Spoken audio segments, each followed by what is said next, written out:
engineering, Okay. in which we learn about in what years there has been research going on. Like in 1832, Charles Babbage do the research on industrial engineering by his book Economy of Machinery and Manufacturing. Okay. Then we learn about the father of industrial engineering, which is Frederick Taylor. Okay. Then at which year there was the first course developed on industrial engineering, like in 1908, Pennsylvania State University. Cool. Good. Then Gantt chart, and then Uh, total quality management, okay. not announced before World War II, and it was announced in 1945 to 1948 by Japanese. Okay. And at last, we learn about the theory of constant, which was given by Poldrat Cool. in 1985. So we started with the history, then we studied about the pioneer, and then we were discussing about modern techniques in industrial engineering, and that was your brief everything in detail. Uh, anyone else anyone else want to say something? What you feel he missed out? You want to add up something with his input? Anyone else? All right. Now we'll move on with this specific session to learn something about what is productivity. What is productivity? Can you see the screen? Yes, sir. Thank you. Produce something in large quantity. What is productivity? Productivity. What is productivity?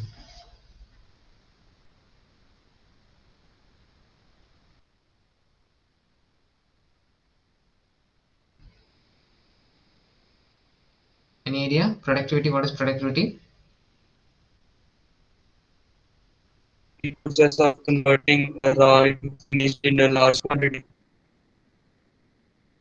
Converting material into large quantity.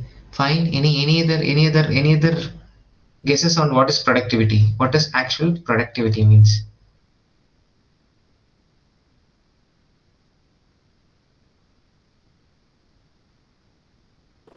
Like how efficiently products are Ah, manufactured.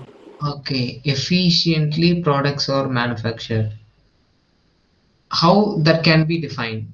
Products are manufactured. Okay. How this efficiency can be defined? What is efficiency then? What is efficiency? Input and output volume, ratio of input and output volume. Perfect. That's it. Nothing more. So productivity is something which is the amount of output you are getting for the particular amount of input, or mm, output by input. Yeah. So that definition is called as productivity. So you give some 10 kg of material and you get around 8 kg of product, and you have 2 kg as waste. This process of converting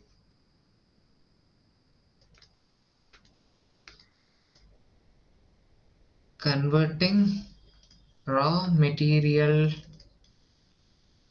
into finished good by means of some process or techniques, by utilizing man, machine, and environment. This process of converting raw material into finished good is called as productivity, right? What are the different aspects in productivity? What are the different aspects in productivity?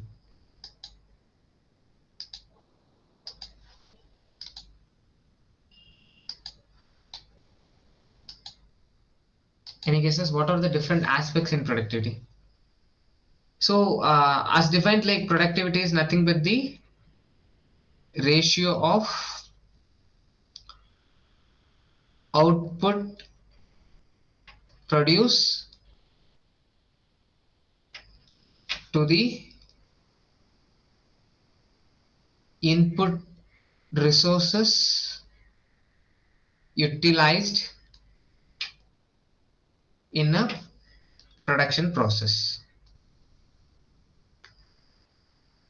That is productivity, right? What are the different types of productivity? What are the different things that can be used? Like here we have told man, machine, environment,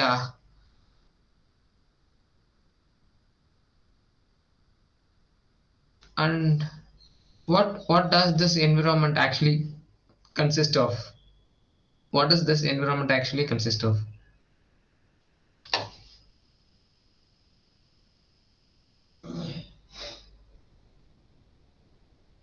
That defines you the four major input components of production. So first one is here, of course, man is required for processing something. Of course, a machine is required for converting your product to output. Then what does that Some students are waiting in the. one by, if they want, ask them to wait for, whoever is joining, ask them to wait for at least 2-3 minutes, because it's been 4-5 times I'm just getting back and accepting them, and they don't have the patience to wait. Okay, See, sir. every time I'm just accepting someone, and after that, once I start, again someone is joining. So there are 3 to 4 who are texting. But they should have the patience to wait in queue, na? Right? See, do you find anyone here? See, if this is the case, then what should I do? Once I start there, they want to join here. See? CR, I'm asking you. Yes, sir. Yeah, what should I do? You just... So make a link which allows itself. So You you will can just... By adding on calendar, sir. Sorry? By adding on Gmail They are or telling we can make a permanent link on calendar. Yes, so you can invite our students. No, everything is fine. The problem is you people come only for marking the attendance. And this is not my first class in online. And you are not the first batch to handle in online. You just say me what should I do? Because we started, I was about to start by 10. We took further, and like, because he was saying another 10 minutes we'll start, because Adnan sir was handling class. See, even now few people are leaving. Okay, let's not waste our time over here. Like, you just find a solution and update, so that I'll be okay with that. Alright. What are the factors in this particular environment constraint? Man and machine is unavoidable. What are the factors constrained in this environment? Materials, Good. Materials. Then Consumer. consumable, everything comes under material. Then Techniques. techniques, machine process, everything will be there. Then time, time. Transport. Cool. Transport. Fine. Where do you do all the process?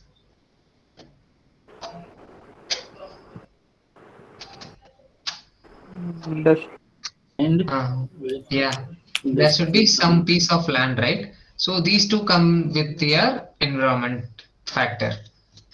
So you need a land for setting up your yard, and you need material for processing, and you need machine to process that effectively, and of course you need man to control all the sequences. So these are the four major input components of production system where Sir, money. yeah, sorry, Sir, money. Investment. money, yeah. Without money, you cannot buy anything. Even man you can buy with money, machine you can buy with money, material you can buy with money, and land you can buy with money. So if you say money will be the prime most factor of all. Of course, for our life too, like no other go. So it is something which is unavoidable, like what we have, the sky and the earth. So we don't even consider which is obviously required, right? So money is more prominent thing, but on discussing about the production process, the four major factors that are required for converting the raw material into finished good are like man, machine, material, land, where you need land for setting up the process and material for processing and machine to effectively convert the raw material into finished good, and of course man who will be operating or controlling all the process sequence. So these are the four major productivity things which you have, right? Now we'll move on to two basic variants of productivity. Two basic variants of productivity. So productivity. Any guesses like what would be the basic variants of productivity? Only I'm saying just only two basic variants. So what are the things would be, because like we have studied something on land or material or process or product and man being used, like what are the different process, like how the productivity can be categorized into two different parts. If it is, we can predict the outcome or not, like based Yeah, on we have to probability. predict the outcome. Yeah, we have to predict the outcome. So either on the basis of probability or knowing the actual Hmm. demand. Okay. You're saying about the process of defining the productivity, or the process through which the productivity can be obtained. Yes, My sir. question is very basic. What are the two basic variants in productivity? How do you calculate a productivity? You are saying the process. I'm asking about the basic variants. Uh, I Profit. think that profit. Yeah. How do you define a productivity of a certain thing? How do you define a productivity of a certain thing? Can you just give me an example so that I can take some hint from that and deliver what I want to really convey? Profit. Uh, uh, Amount of products which are made of in a in a day or something. Ah, amount of product made in a day. Good. Then amount of product made in a day. Okay. Then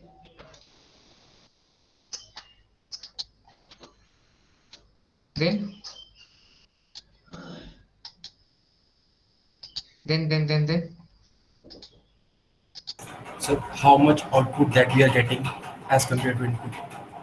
output we are getting regarding input. Output versus input. Okay, that is productivity, right? Then any other guesses? I'm just saying there are two basic variants.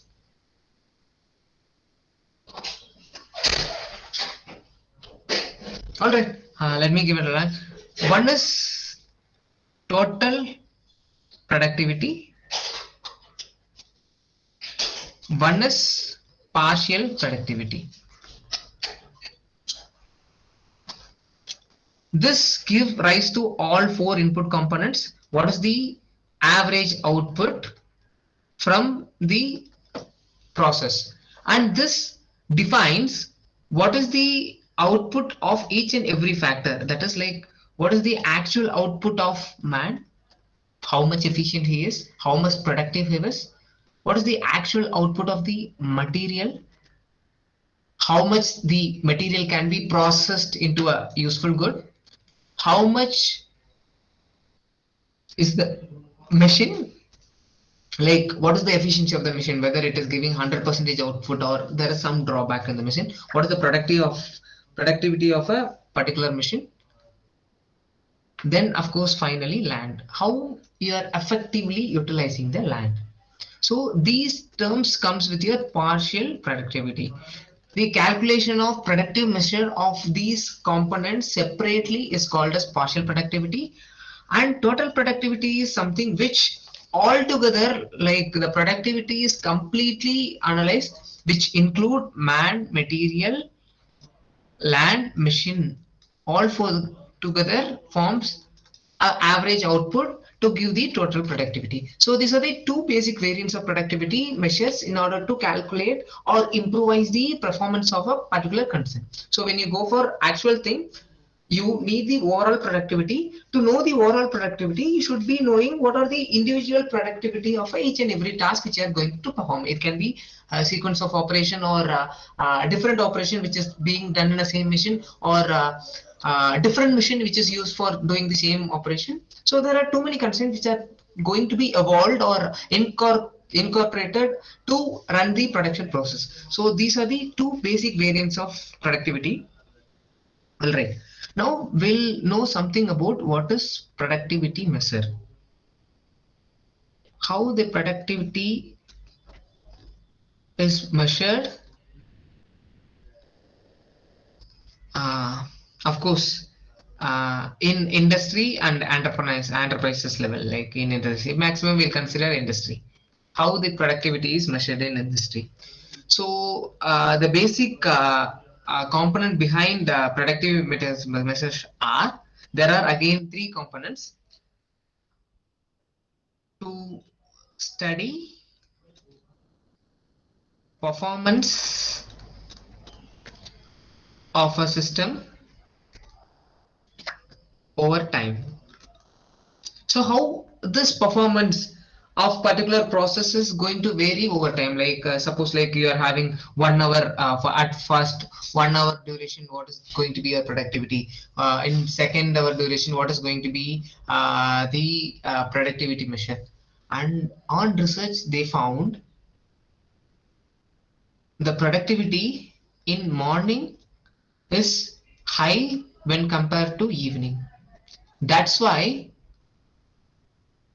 the shift system comes into picture, where if you check mostly the shift basis, and we don't know anything more than office shift, office hours, whatever admins are, we worked on the administrative basis, where we don't have any constraint with having production output, like we process the file from morning to evening. The shift arises from 6 to 2 p.m. so that they come in the morning, in between they have small breakfast and work till 2 p.m. so they will get back, and after food they will join freshly at 2 p.m. So whatever the drop you get after food, you need a snap or something, like in that condition, when you are about to start the work, you will be much more energized than comparing to working from 9 to 5 or 9 to 4, like 8 to 4, whatever the time is. In this condition, they found this 2 to 5 is very less productive. So they started introducing this concept of shift basis, where your first shift start from 6 to 2, your second shift start from 2 to 10, and third shift start from 10 to 6. This is just with your food habit, like how to avoid stuffs, because once you come for 2 p.m. shift, you may not get in between the lunch break, like you will have your lunch and enter your shift, and in between you have a tea break, and after 10 you will have your dinner. So before entering the shift, you have your dinner and get back, you work through night and get back at the morning. So this is the major reason for studying the performance of the system over time, like how the productivity is going to vary according to the different time slots, right? Then second major concept is to attain a relative comparison of different systems for a given level, right? What does this mean, sir? Like to attain a relative comparison of a different system for a given level, right? You are setting a benchmark for each and every production process. So when you go for actual thing, like you have quite tolerance limit, like between these particular set this can be accepted, between these particular set it can be rejected. So in that condition you always have a benchmark for each and every process to validate into further thing. So to attain a relative comparison of different system, this system can be again man, material, machine and land. Like, so two different people are working in two different machine, or two different people are working in one particular machine in two different time. So what is their performance with a different system? Here comes this system actually defines your man, material, machine and what are the steps we are going to interchange with a particular process or a product. So how that is differing? Okay, a man A is working for 8 hours in a machine.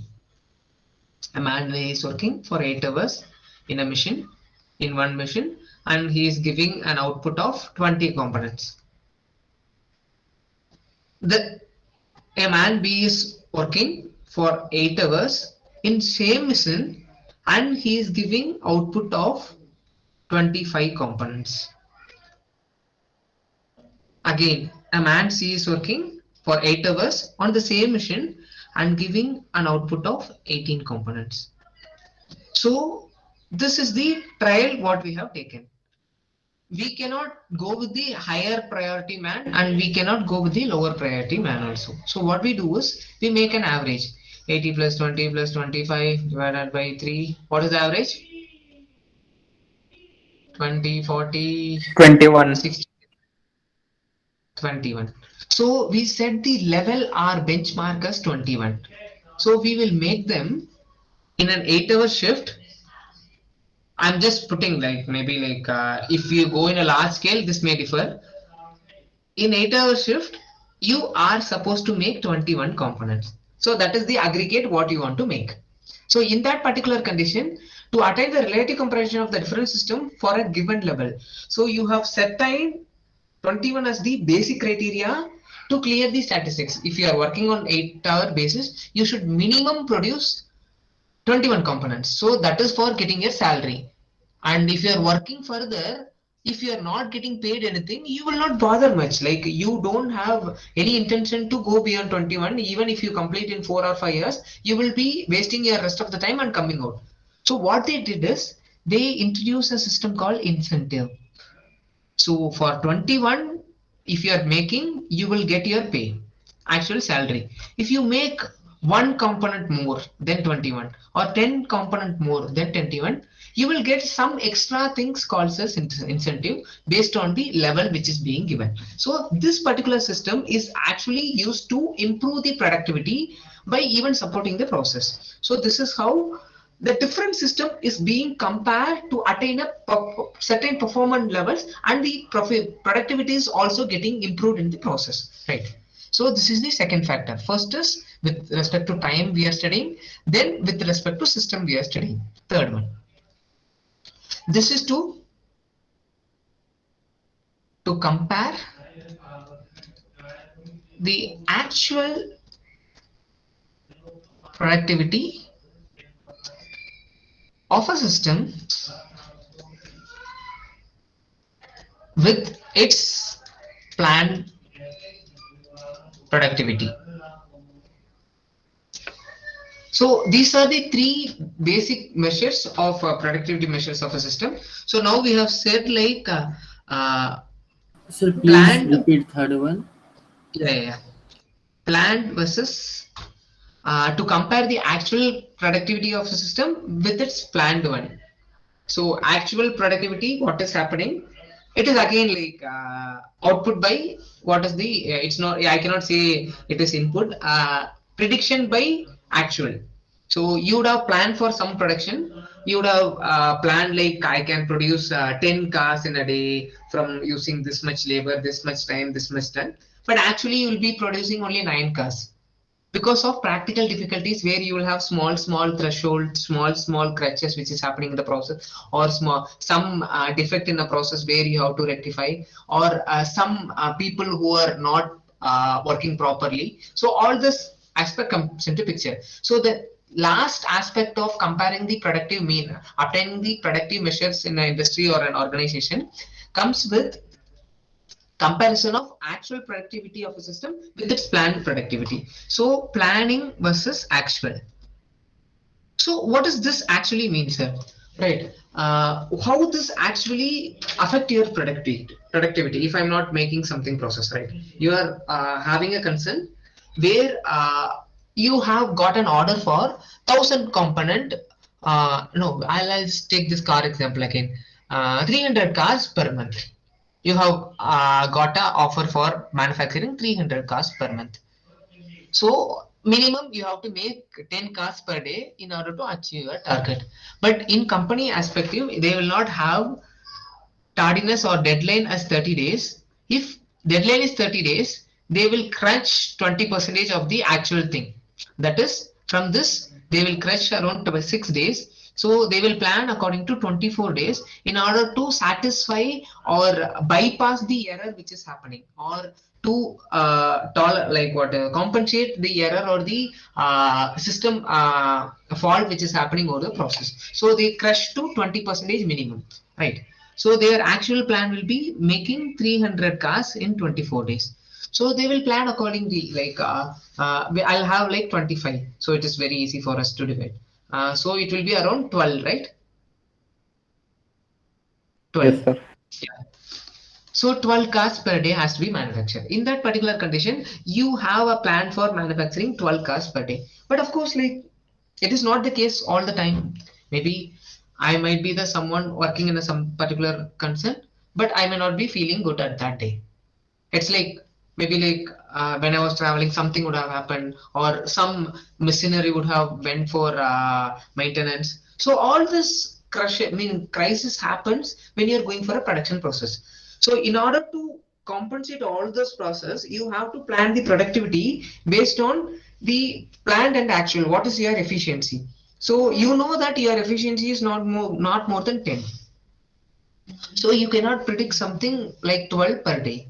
So what you will do is, if your efficiency is 10, you will again crush it to 20% and you will make an actual production schedule for 8. So what you will do is, instead of this 30 days for manufacturing 300 tasks, you will increase this 30 days into 40 is 320. So it will be around 38 days. So you will increase the time period and project the process. In that condition, your actual production process is 10, but still you will predict for something at around 8 in order to compensate the rest of the thing which is happening due to the deficiency in actual and the planned system which is happening. So these three are the major terminology which is actually used for measuring the productivity. First one is based on time, second one is based on system, and third one is based on actual or reality which is happening, the constraint which are happening with the system. So these three are the major factors which are being used for knowing what is the actual productivity measure of a system, right? So Any we doubt? will be predicting 38 days for 10 or 8. No. Based on what I said is, first I was starting from this 30 days for 300 cars. So actually it was for 10. And this is our actual productivity, actual productivity process. So what we do is, we predict 100% efficiency and plan for 100% efficiency and go for 300 cars in 30 days. But the problem is, we may have some crisis like crunch which is happening. So we will crush it to 20. I have crushed here around 18 or 16%. So what happened is, once again, class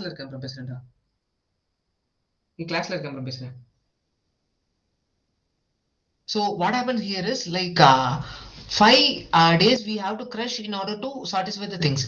But here what I'm saying is, we know what is our actual production process is only 10, but we cannot plan for 100%. So that time what we do is, we reduce the actual thing which can be produced into 8 and plan our production process to avoid the delay which is happening. So in that condition, from 30 days we increase the production to 38 days, considering 8 component per day. Getting? Okay, sir. Cool. So these are the different productivity measures that, as an engineer or an industrial engineer, you have to calculate, schedule, forecast before starting your process.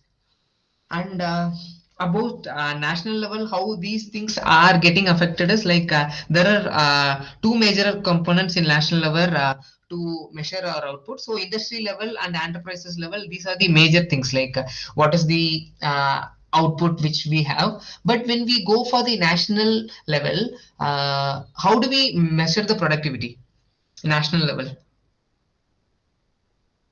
These are something what I said about an industry or an enterprises which is doing productivity. So what will you get when it goes to national level? How the productivity of a nation is being measured or a state is being measured? So with like GDP and all. Exactly. So this is what all I want to know is there are two major components in this where GNP is gross national product, and second one is GDP, where gross domestic product. So when we consider about every state, it goes with GDP. That's why people used to say GDP of Delhi is uh,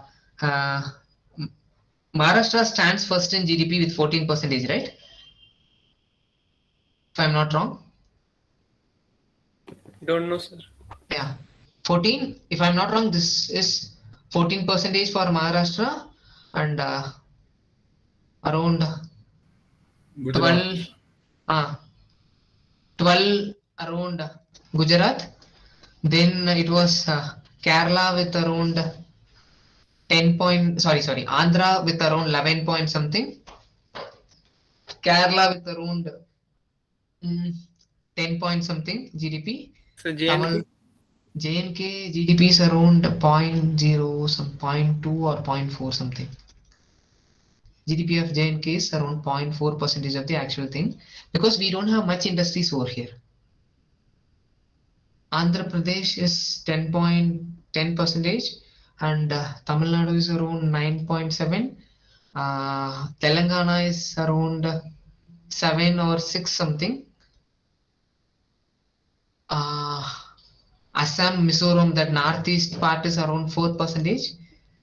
So this way the GDP contribution for our complete things comes into picture, and that's how our national GDP is calculated. And gross national product is GNP, is to know what is the GNP of India. So overall aggregate of this will be taken to know what is the GNP of India when compared to other national countries. Like we have around 191 countries officially listed for any processes, or in that condition, like what is our GNP? So GDP stands for each and every state, what is the productivity output. I may be wrong in this as well, like I'm not sure whether it is 2.4 or zero point 0.4. Can you just someone check quickly with your internet and let me know? Recently they have released the GDP. 2.4 or zero point 0.4, I'm not sure, because I should not be wrong over here.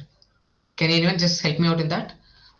So this is what is about measuring productivity of a nation. When it is going to be each and every state, it will be on particular percentage, taking the overall 100% of the nation, and each and everything will be calculated. And GNP is taking 100% as global. What is the contribution of India in that? And bitter truth is the global economy is contributed around 4 to 7 percentage only by Indians, but not by India. By Indians, but not by India. 4 to 7 percentage of the total GNP is contributed by Indians who are spread across, but not by India. India, it's quite less. I'm not sure what is the actual thing is. Anyone checked what's the GDP of JNK?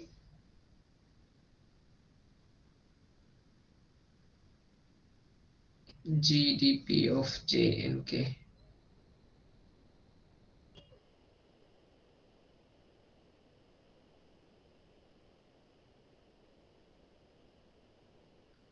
Someone type something. So it is not showing the percentage wise. It is showing in cost like 17.6 million. Million. No, that is like rupees. Yeah, that is rupee. But wait, I'll just try to get it. How do 9.56, sir. No way, it cannot be. You are again seeing here somewhere. 0.83 sir. 0.83 sir. Where you got it? Yes, sir. It comes around 0.8 to 0.9. Jammu and Kashmir. In which website you found?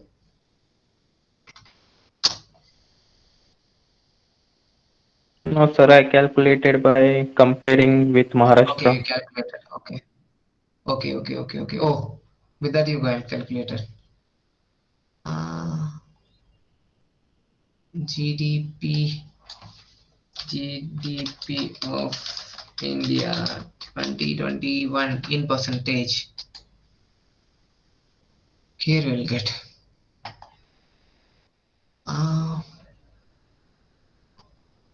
These ad people are.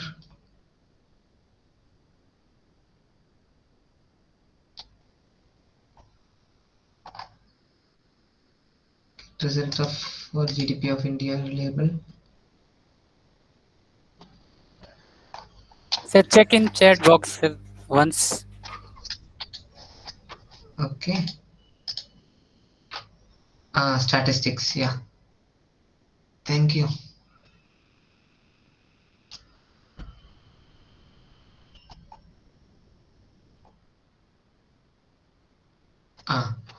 So okay, I was again wrong. Like this actually changes here. No, okay, fine.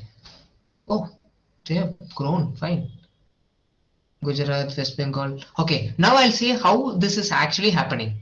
How this GDP is actually happening in the sense, based on the amount what we have generated from our size like source, and on seeing this you may get a clear picture like how this can be drastically increased. It is not like we have still too many states like we have Mizoram at 0.12, Chhattisgarh at 0.22, Puducherry with 0.19, Tripura with 0.27, Goa with 0.4. Goa having the maximum tourism just having 0.4, and JNK 0.87, 0.78, because the amount actually which the currency flow which is happening here.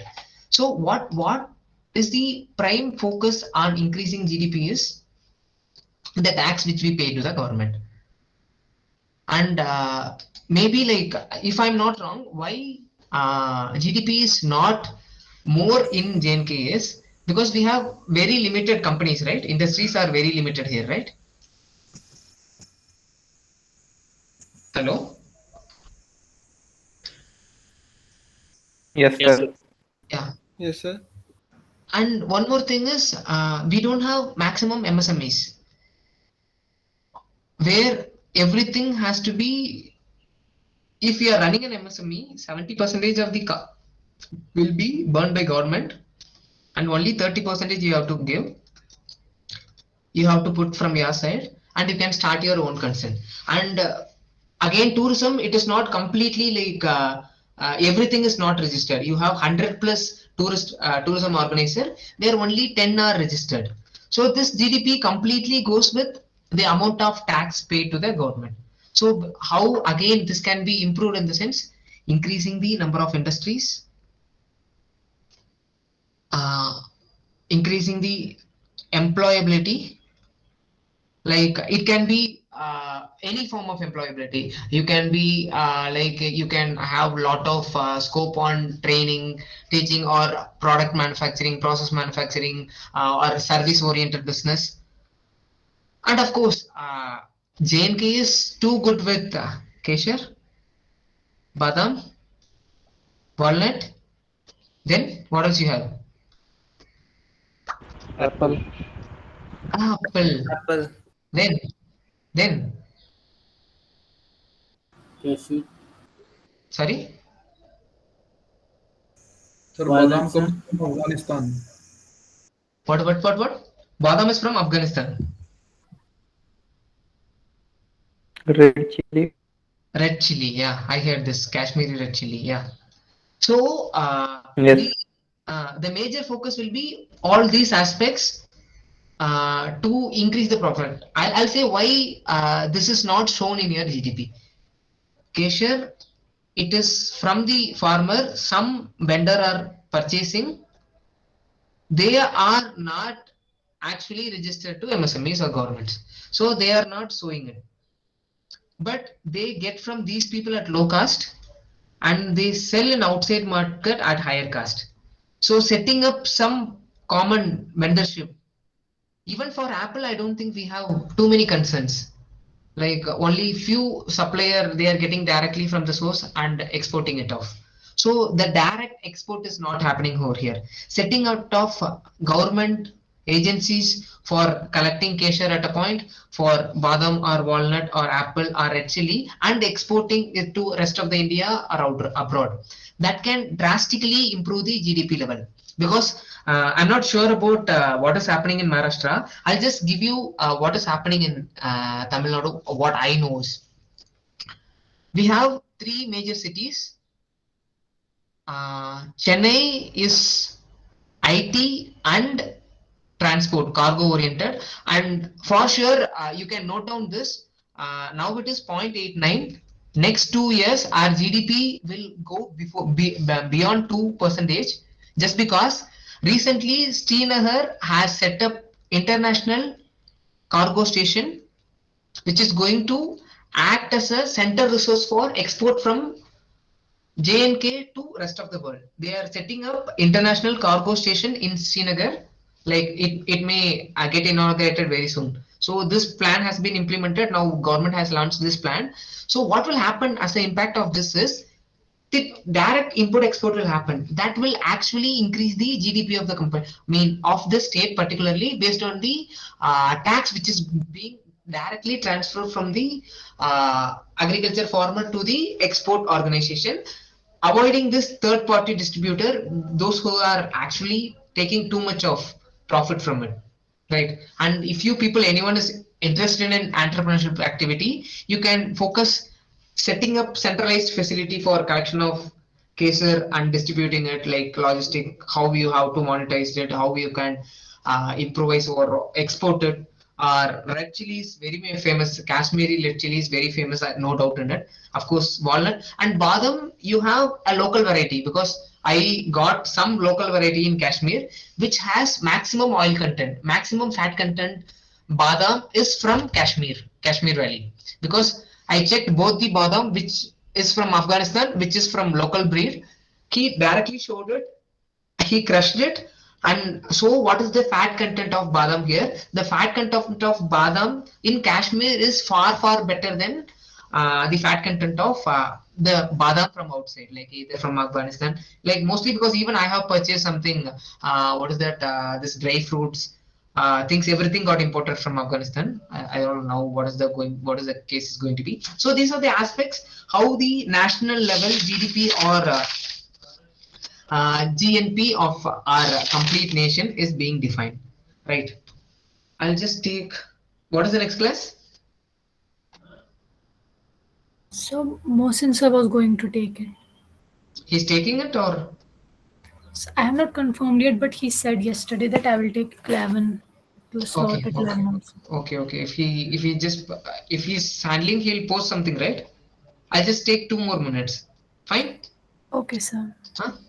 If he's about to start, just let me know. I'll just take 2 more minutes.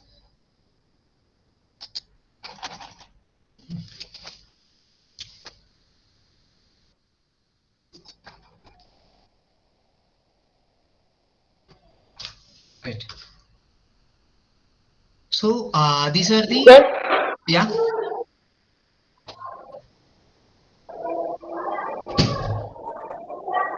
All right. So these are the basic measures of productivity. Now I'll say benefits of higher productivity.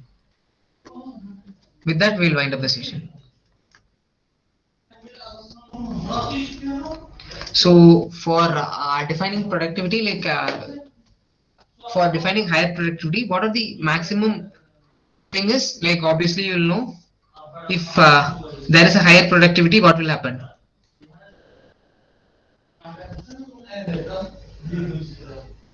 What will happen? The first more and foremost thing, if it is higher productivity, what will happen? Profit will increase. I Profit Profit. will increase, Cost of living index decreases. cost of living indexes decreases, and cost of the component also decreases. So first one is more output is produced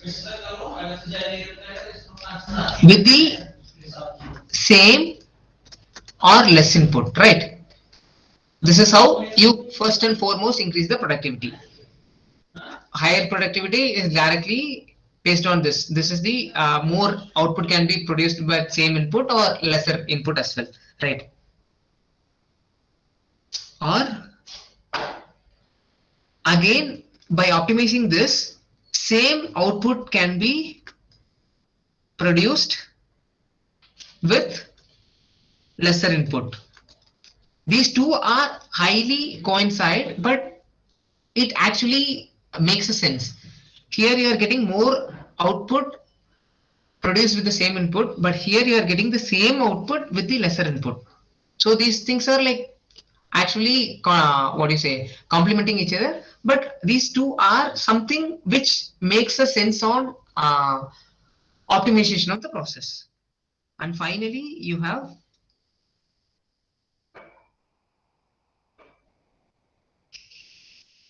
more output with more input, but the proportion of output will be more than comparing the input. With this you have lot of monetized benefit, you have lot of increase in money or profit.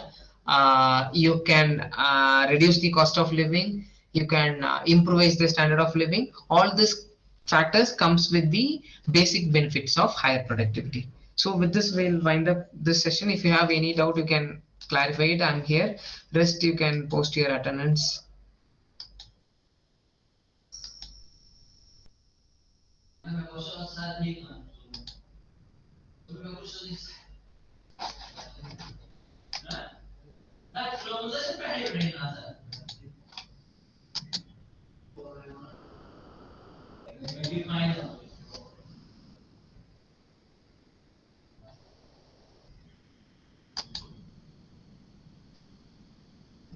Please show the last slide. One second, I'll just stop the recording.